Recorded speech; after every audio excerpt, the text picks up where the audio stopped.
بسم الله الرحمن الرحیم. درنو لیدونکو اوریدونکو د عربي ژبې د زده کړې مینوالو، زه اصغر صلاح تاسې ته په ننني درس کې ښه راغلاست وایم. السلام علیکم ورحمة الله وبرکاته. رسیدلی یو 85 نمبر صفحې کې التدریب الرابع، څلورم تمرین. زموږ درس لا هم تمریناتو کې دی، موږ تمرینونه حلوو.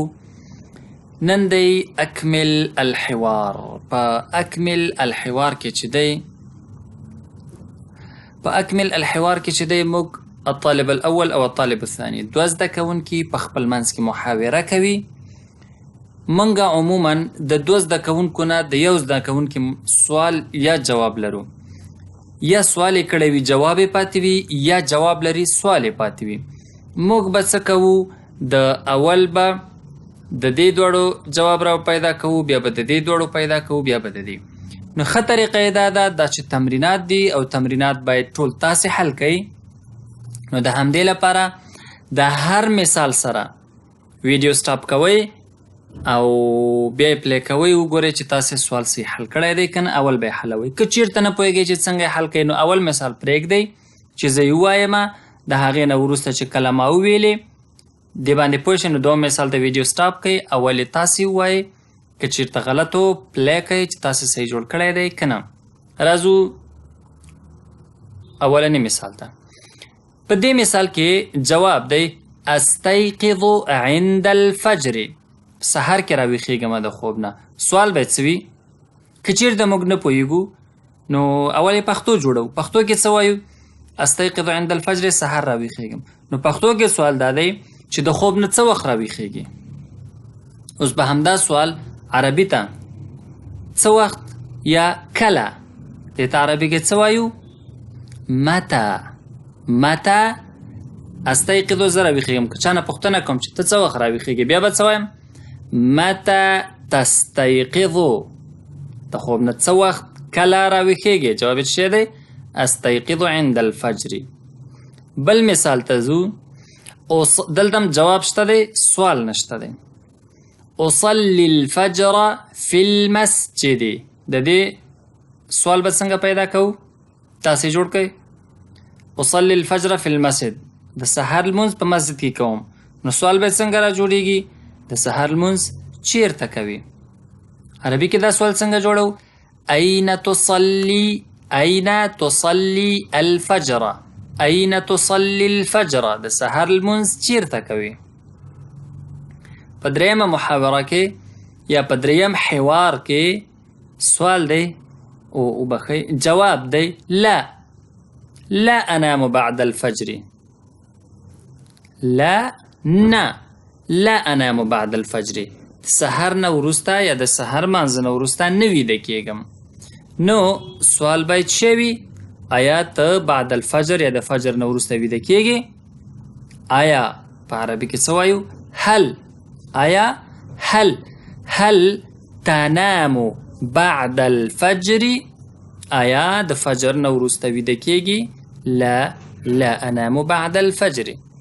بل حوار کې اوس صرف ماذا دی، جواب هم نشته دی، او صرف ماذا دی. دا به څنګه پیدا کوو؟ دلته وګوره، د سهار مانځه نه وروسته نه ویده کېږم. سوال پیدا کېږي چې نه ویده کېږي څه کوې؟ ځکه چې هلته ماذا تیار شته دی. ماذا څه؟ نو ویلی شو ماذا تفعل بعد الفجر، د سهار نه وروسته څه کوې؟ یعنې د مانځه نه وروسته، د فجر نه وروسته. اقرأ القرآن، قرآن کریم لولم. ومتى تذهب، او کله ځي. کوم ځای باید سوالګری شي؟ هر څوک راوستلی شي، ځکه که مسجد کې مونځ کړی وي کور ته تلی شي. ومتى تذهب الى البيت ویلی شو چې او کور ته کله ځي. ومتى تذهب الى المدرسه هم ویلی شو، ښوونځي ته کله ځي، مکتب ته کله ځي. ومتى تذهب الى المدرسه، دلته وسوي الساعه 7، زم 7 بجې. څنګه وایم چې زم؟ اذهب الساعه 7. اخرنی حوار دی لا اذهب بالسياره، نه موټر کې ځم، وړوکی موټر. البته سوال باید شوي عام څوک دا سوال نشي جوړولای، خو هغه چا چې دا درس ویلی وي هغه سوال جوړوی شي. ځکه سوال خو دا هم کیدی شي هل تذهب بالطائره، طیاره کې ځې، خو دا نه وایو، موږ څه وایو؟ هل تذهب بالحافله. نو اخرنی جواب شو لا اذهب بالسیاره، نه په موټر کې ځم. سوال باید شوي هل تذهب بالحافلة، ایا په بس کې ځې؟ لا اذهب بالسیاره، په موټر ځم. دلته یو ورور پوښتنه کړې وه که فی السیاره ووایمه. فی او بی ترمنځ فرق دا دی کله چې موږ به وایو یا بالسیاره بالطائره، نو دا به چې دی یعنې د یو څه په وسیله چې کله موږ ځو هغه وایو، او که فی وایو لکه دا فی چې د یو شي داخل صرف موږ ته څرګندوي. لکه زه وایم انا فی الغرفة، زه په کوټه کې یم یعنې داخل کې یم. انا فی البیت یعنې زه په کور کې دننه یم. او بالسیاره یعنې د موټر په واسطه. ښه، ورپسې راځو 80 نمبر صفحه کې.